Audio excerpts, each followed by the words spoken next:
En la obra de Tiempos líquidos de Zygmunt Bauman podemos apreciar un análisis de la sociedad actual, un mundo en el que las grandes ideas han perdido su credibilidad y el miedo a un enemigo fantasma es lo único que les queda a los políticos para mantener su poder.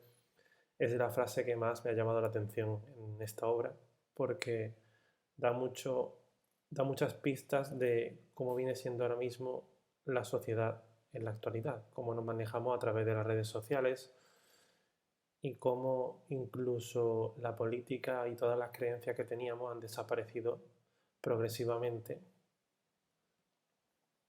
En su obra evidencia las carencias del ser humano en cuanto a su capacidad para discernir sobre lo que piensa de lo que nos hacen creer. Digamos que la humanidad ha perdido un poco el sentido de la obediencia a eso que siempre ha regido y ha encontrado en todo el conocimiento que tiene una nueva forma de entender la vida. Esto no siempre va a ser positivo. A este concepto se le denomina fluidez. El autor hace referencia al estado de la sociedad moderna, a la modernidad líquida, que es incapaz de mantener su forma como tal. Todo es caótico y confuso para una sociedad en continuo cambio.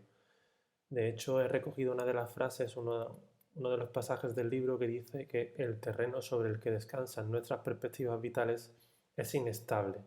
Incluso nuestros empleos, nuestros colegas, nuestras redes de amistades y la posición de la que disfrutamos en la sociedad, incluso la autoestima y la confianza en nosotros mismos.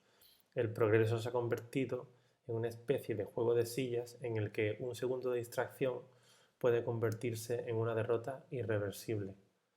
De esto es consciente Zygmunt Bauman y lo muestra en su obra junto con otros términos muy interesantes y los que más han destacado incluso mis compañeros como son el miedo, la mixofilia o mixofobia, los refugiados, la utopía y el papel de la educación.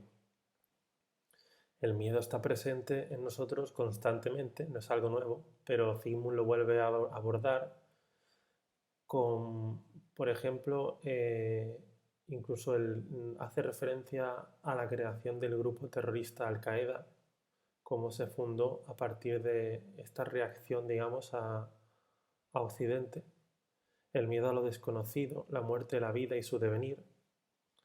Y también hace referencia a que todo se centra en el individuo, en su mundo y en sus sentimientos.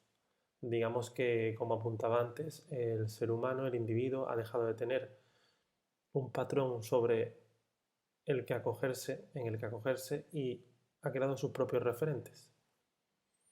En cuanto a la mixofilia, a la mixofobia, se refiere al miedo a mezclarse socialmente, miedo a mezclarse especialmente con personas pobres y miedo a mezclarse con extranjeros.